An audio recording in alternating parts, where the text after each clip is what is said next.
पता है पुष्पू, कल रात हमने ख्वाब में किसे देखा? अब ये मत कहिए नवाब साहब कि आपने हमें देखा।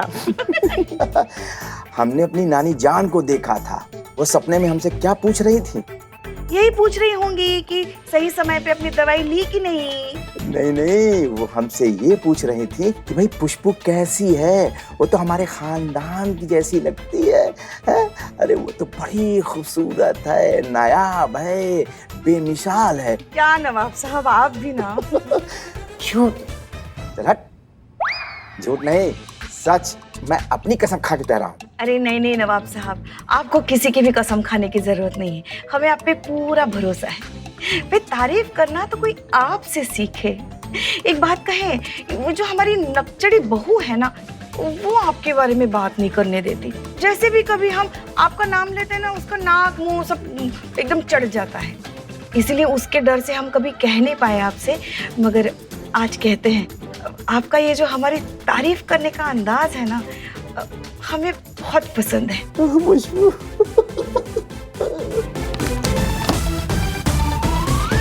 अरे हो गया क्या हमारा?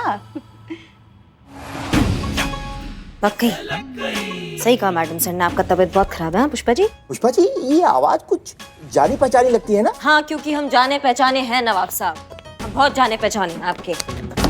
ये खीरा हटाइए। खाकसार को करिश्मा सिंह कहते हैं। और आप पुष्पा जी, ये आपका अस्पताल है? हाँ, ये यहाँ ये सलोन में आप क्या कराने आई हैं, बताइए हमको। अरे अरे मेरी लाडली बहू, मेरी प्यारी बहू, मैडम सर को मत बताना सब इसके बारे में। मैया कसम हम कह रहे हैं, अब हम तो अभी आए। नवाब साहब तो पहले से यहाँ बैठे थे, हम तो अभी आए हैं ना नवाब। हाँ हाँ, ये यहाँ हमारी जिंदगी में बहुत लेट आई। हाँ? अरे मेरी लाडली प्यारी बहू, घर जाके निपटाते ना ये सब, हाँ, है ना? घर जाके यहाँ क्यों, हम अपने हाथों से राजमा चावल बना के खिलाएंगे आज तुमको, आपको। हाँ पुष्पा जी, आपको चलिए चलिए चलिए। हाँ, अब ऐसा चलेंगी आप, ऐसा मुंह लेके चलेंगी। हाँ हाँ करते। मैडम सर, एक गुड न्यूज़ है। हमने मोबाइल कंपनी वालों से बात की है और सुमन वर्मा का एग्जैक्ट एड्रेस मिल गया है। कहाँ? शास्त्री नगर, अशोक चौराहा, मार्ग नंबर 53। फैंटास्टिक। चलिए फाइनली पता कर ही लेते हैं कि ये माजरा क्या है। नहीं मैडम सर। जी मैडम बताइए, मैं आपकी क्या मदद कर सकती हूँ? सुलेखा ने बताया कि आप किसी लड़की के बारे में पूछ रही थी। जी, इस लड़की को आपने कहीं देखा है? कुछ दिन पहले इनके साथ यहाँ पे कुछ हुआ था, शायद आप पहचानती हो। अच्छे से देखिए। अरे ये तो वही लड़की है। कौन लड़की?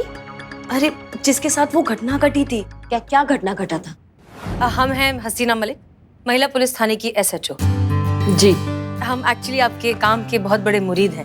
हम आपके आर्टिकल्स रेगुलरली फॉलो करते हैं। आपके लिखने का अंदाज, आपका बोल्ड तरीका, आपके लफ्ज हमें बहुत पसंद है। हम बहुत इम्प्रेस्ड हैं आपके काम से और इसीलिए हम यहाँ आए हैं। पिछले कई दिनों से आपके आर्टिकल्स आना बंद हो गए हैं। आपने घर शिफ्ट कर लिया है, सोशल मीडिया पर आप इनएक्टिव हैं। किसी मुश्किल में है क्या आप?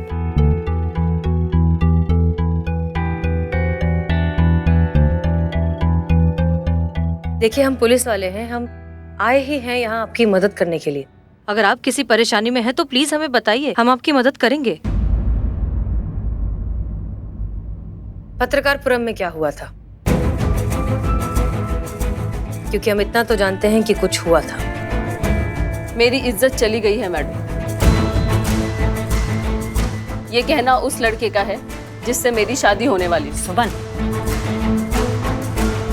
नहीं माँ, आज मुझे बोल लेने दो। उसने ये कहकर शादी तोड़ दी कि अब मैं उसके घर की बहू बनने के लायक नहीं, क्योंकि अब मेरी इज्जत नहीं रही। एक मिनट मैडम,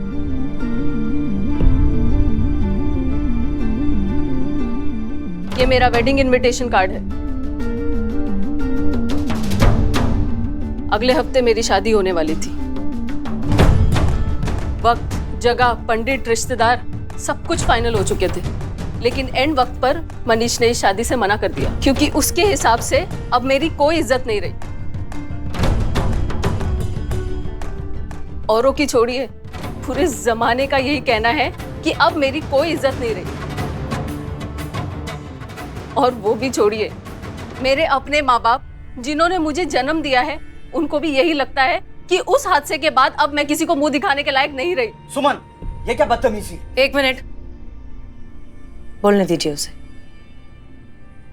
मैं अपने और अपने परिवार की इज्जत नहीं रख पाई। हमें ऐसा भी कहा हो गया प्रीतमपुरा मार्केट में कि सब कहने लगे कि सुमन का इज्जत नहीं है, सुमन का इज्जत चला गया, ऐसा कहा हो गया भैया। मैडम क्या बताएं आपको, बताते वक्त हमारी जबान जल रही है। उस बेचारी बच्ची के साथ बहुत बुरा हुआ। एक आदमी आया और बेचारी सुमन के गाल पर किस करके चला गया।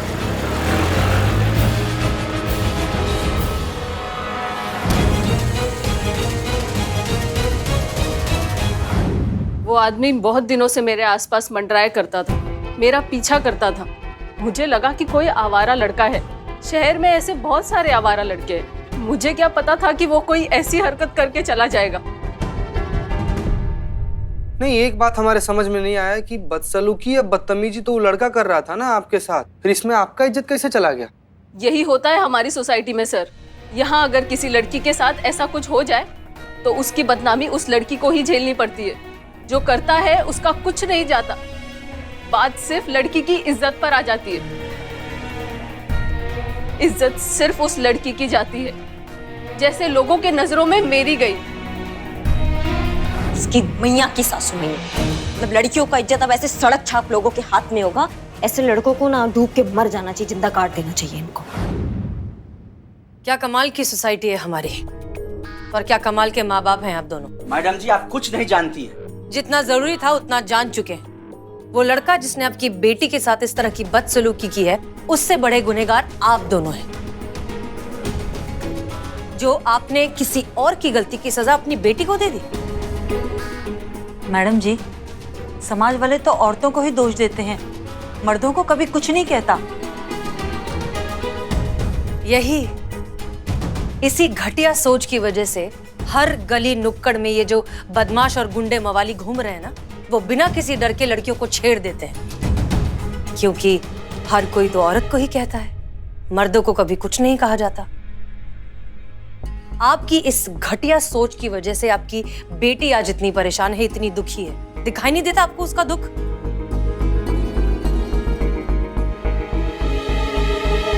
तो जानती हो उस लड़की के बारे में? सुना है कि यहाँ के बाहुबली अर्जुन सिंह का लड़का बबलू था, और सब उसे यहाँ पे बबलू भैया कहते हैं। बबलू भैया? कहाँ मिलेगा ये बबलू भैया हमको? वो शाम को 5 बजे यहीं आ रहे हैं। यहाँ आने में? हाँ, 5 बजे। हाँ। एक बात बताइए, हम आप दोनों से ये पूछना चाहते हैं, इस तरह की पुरानी और दकियानूसी सोच के साथ आप किसका भला कर रहे हैं? आपको लगता है कि आप अपनी बेटी के साथ जो कुछ कर रहे हैं वो बिल्कुल सही है? अरे जमाना आगे बढ़ गया है, लड़कियां क्या क्या नहीं कर रही और आप अब तक वहीं अटके हुए हैं। और आपकी बेटी, वो आप ही का नाम रोशन कर रही है, आपका घर का, आपके परिवार का, हमारे प्रदेश का, इनफैक्ट पूरे देश का। कितना अच्छा लिखती है वो, और आप इस तरह की बेमतलब और फिजूल की बातों में आकर उसका इतना अच्छा फ्यूचर बर्बाद कर रहे हैं। बेमतलब की बातें आपके लिए होगी मैडम जी, हमारे लिए नहीं। नहीं तो आप सोचिए कैसा लगता होगा एक बाप को जिसे हर जगह ये खोद खोद के पूछा जाता है उसके बेटी के साथ हुई उस घटना के बारे में। मैडम जी, कोई उस मवाली लड़के को ये नहीं कहता कि देखो वो बदमाश चाह रहा है जिसने एक बच्ची की इज्जत पे हाथ डाला, एक शरीफ माँ बाप के घर को बेइज्जत किया। रिश्ता टूटा, रिश्तेदारों ने बात करना बंद कर दिया, सारा समाज हम पर थू थू कर रहा है। किसकी इज्जत गई मैडम जी? उस शैतान की जिसने मेरी बच्ची के साथ बदतमीजी की, या हमारी जिनका कोई दोष ही नहीं है?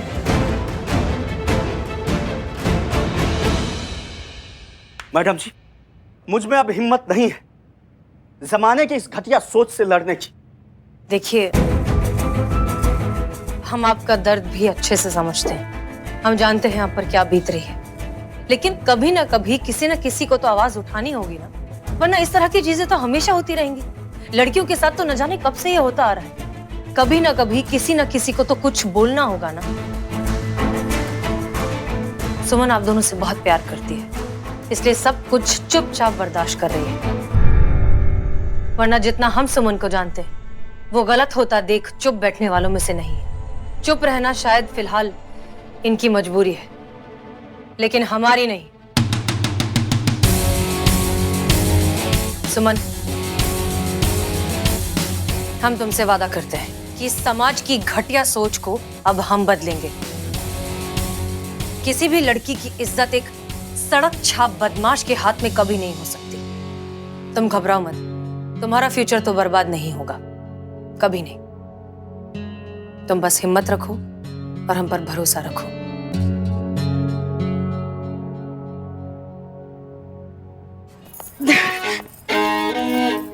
आराम से, ठीक है आप? हाँ चलिए। हम नहीं आएंगे। वो आप रुके एक मिनट, आप समझ क्यों नहीं रही हैं? अगर मैडम सर को पता चल गया ना कि हम उनसे झूठ बोलकर कि हमारी तबीयत ठीक नहीं है, हम बीमार हैं, यहाँ फेस पैक लगवाने आए थे, तो खामखा हमारी इज्जत की फजीहत हो जाएगी। और वैसे भी हम तो यहाँ इनका दावा देखने के लिए आए थे। इन्होंने दावा किया था ना कि इनका फेस पैक लगाने से उम्र 10 साल कम हो जाती है, तो हम देखने के लिए आए थे कि सच में ऐसा होता है कि नहीं। क्योंकि फिर अगर कोई केस आ गया ऐसे इनके खिलाफ, तो फिर हम विटनेस रहेंगे ना। तो पुलिस है, हम ड्यूटी कर रहे थे। हम समझ गए। फिर भी मैडम सर ने हमें कहा है पुष्पा जी की जैसी भी तबीयत है उनको उठा के थाने लाइए। तो चलिए, हम आपको थाने लेके जा रहे हैं। उनको सच पता चल गया? नहीं, अभी तक उनको कुछ पता नहीं चला है। उन्होंने किसी और वजह से बुलाया। क्या वजह हो सकती? नहीं पता ना पुष्पा जी। हाँ, आपको सब पता है। आप ही ने कुछ बोला होगा उन्हें। हाँ, हम ही हमेशा सब कुछ करते हैं। चलिए हमारे साथ चलिए। नहीं, हम नहीं आएंगे, हम नहीं बैठेंगे बाइक पे। नहीं, आपको आना पड़ेगा। 3 तक गिनेंगे, अगर आप नहीं आएंगे तो मैडम सर को सारा सच ऐसे बताएंगे। हाँ, आप क्या बात कर रही है? आप मैडम सर को सारा सच ऐसे बता देंगी? जी हाँ। और वो आप पे यकीन कर लेंगी? आपके पास सबूत क्या है? हाँ? मैडम सर को बताइए यूं।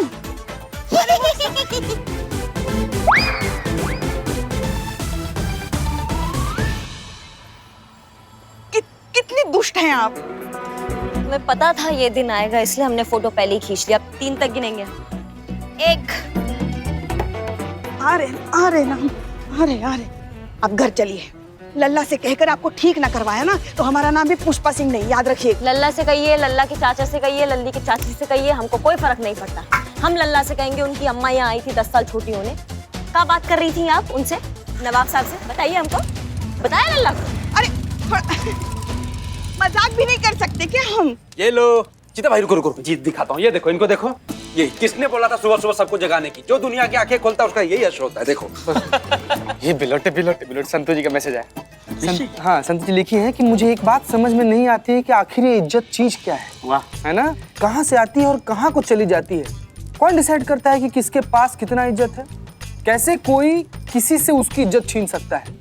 सही बोल रही है सुमन।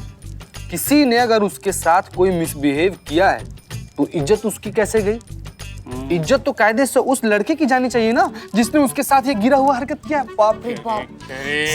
संतु जी कितनी सुंदर है, कितनी अच्छी है, इतना अच्छा लिखती है ना कि हमको ऐसे गर्व फील हो। गर्व फील हो रहा बिलट।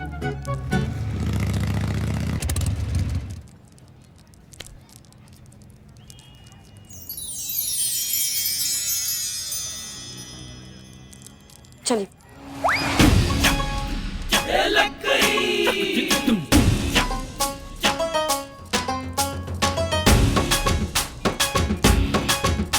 अरे क्या हुआ? ऐसे क्या टुकुर देख रही है हमारा चमकता दमकता चेहरा? क्यों लग रहा है ना हम आपसे 20 साल छोटे? हाँ, जलन हो रही होगी ना अभी अंदर।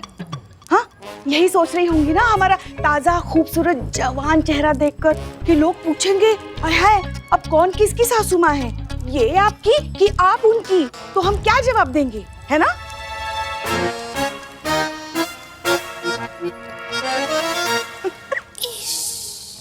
लल्ला के पप्पा देख रहे हैं आप हमें?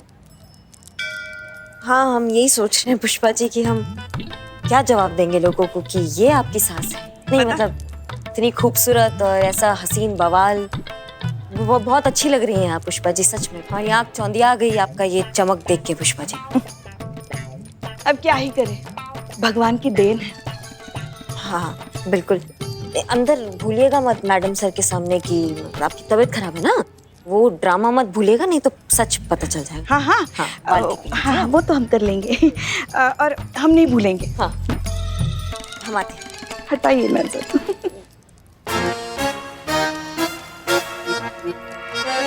ये क्या? बाप रे बाप! मैडम ये कहा था? मैडम, पुष्पा जी आपको श्राप देती है लेकिन खुद चुड़ैल हो गई। कैसे? इनके चेहरे को क्या हुआ? कौन सी बीमारी? लग रहा है खुद की नजर लग गई। हाँ मैडम, कैसे चितकबरा हुआ पड़ी है? जवान दिखने का बीमारी हो गया है उनको। अब कान खोल के हमारी बात सुनो। कोई भी पुष्पा जी को नहीं बताएगा कि उनके चेहरे पे ऐसा हो गया है, नहीं तो वो डिप्रेशन में आ जाएंगी। ठीक है? वो सुमन आ रही है अपने मंगेतर के साथ। मैडम सर ने कहा है कि पुष्पा जी उनका काउंसलिंग करेगी। अगर हम उनको बता देंगे तो वो काउंसलिंग कर नहीं पाएगी। मैडम सर को भी बता देते कि उनके चेहरे के बारे में उनको ना बताएं, नहीं तो उनको अच्छा नहीं लगेगा। जय Hind madam sir. Madam sir, आपसे एक बात कहना था।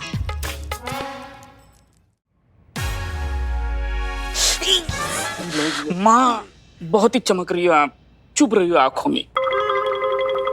पुष्पा जी, माफ कीजिए आपको इस हालत में बुलाया। इस हालत में? बीमार थी ना आप? हाँ हाँ हाँ, हम बीमार थे। है। देखिए ना, अभी भी कैसे कांप रहे हैं हमारे हाथ। मैडम सर, दवाई खिला दिया है, ठीक हो जाएंगी, उतर जाएगा, आप टेंशन मत लीजिए। क्या बुखार था? हाँ, दवाई ले लिए हमने। वैसे मैडम सर, आपको नहीं लगता कि आज हमारा चेहरा कुछ ज्यादा ही खिला हुआ है? नहीं तो। जरा गौर से देखिए। पुष्पा जी, कमाल की खूबसूरत लग रही हैं आप। इससे अच्छी आज तक पहले कभी नहीं लगी। अब काम की बात करें। हाँ, हम तो बस आपके सवाल का जवाब दे रहे हैं। एनीवेज, हम ये कह रहे थे कि पेरेंट्स के प्रेशर में आकर सुमन थोड़ी सी अंडर कॉन्फिडेंट हो गई थी, लेकिन हमारे बात करने के बाद, हमारे समझाने के बाद वो अपने मंगेतर के साथ यहाँ आकर इस रिश्ते को दोबारा एक मौका देने के लिए तैयार हो गई है। अब हम चाहते हैं कि आप इन दोनों की काउंसलिंग करें, खास तौर पर डॉक्टर अतुल की। उसे समझाएं कि ये जो कुछ भी हुआ है उसमें सुमन की कोई गलती नहीं है, और उम्मीद तो यही करते हैं कि उनका रिश्ता शायद बच जाए, उसकी सोच बदल जाए। हो जाएगा। अरे आ गए वो लोग। आइए प्लीज। हमें हसीना मलिक, इस थाने की SHO। Doctor Atul, dental specialist.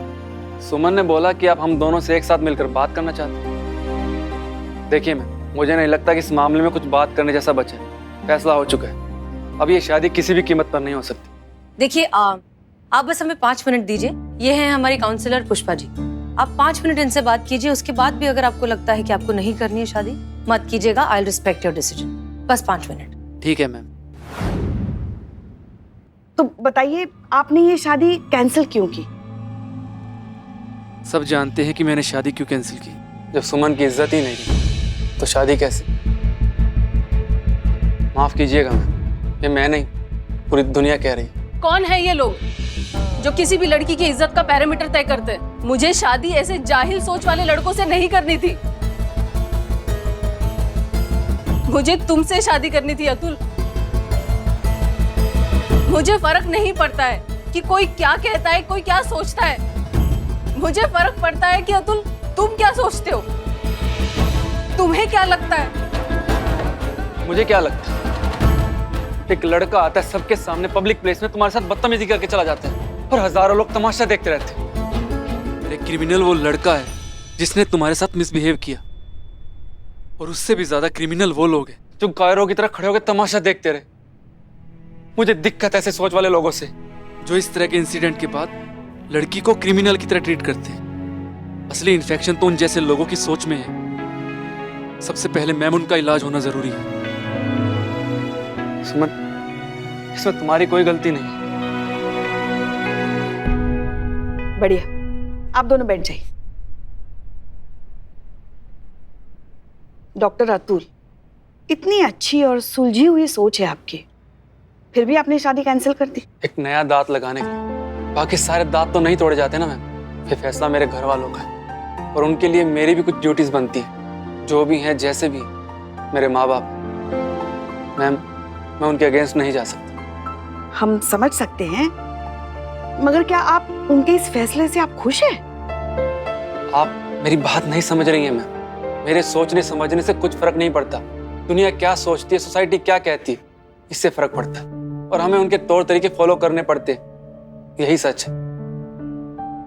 मुझे यहाँ बुलाने के लिए शुक्रिया। चलता हूँ, बाय। देखिए अरे अतुल,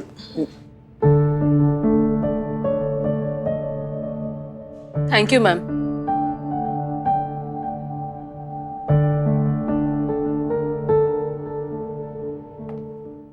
कुछ नहीं होने वाला मैडम सर, ये पढ़े लिखे ना डरपोक लोग हैं जो समाज की ऐसी घिसी पिटी सोच के खिलाफ कभी नहीं जाएंगे।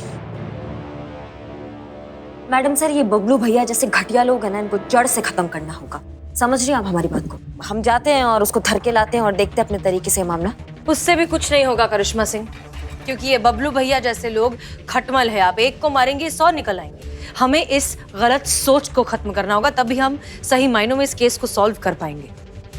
ठीक है, आपको जैसा ठीक लगे, क्योंकि आपको हमारा बात तो कभी ठीक लगता नहीं है।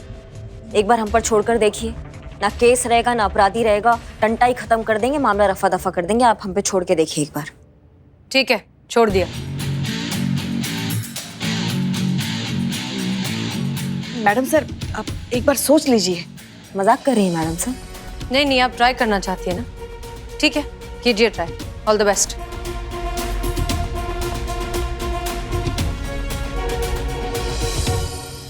जीते, ये बबलू भैया का पूरा कुंडली चाहिए हमको, जन्म से लेके अभी तक। जल्दी जल्दी काम पर लगो, इससे पहले आका का मूड बदले और वो वरदान वापस ले ले। हमको ये निपटाना है केस, जल्दी जल्दी ला के दो। जी मैडम।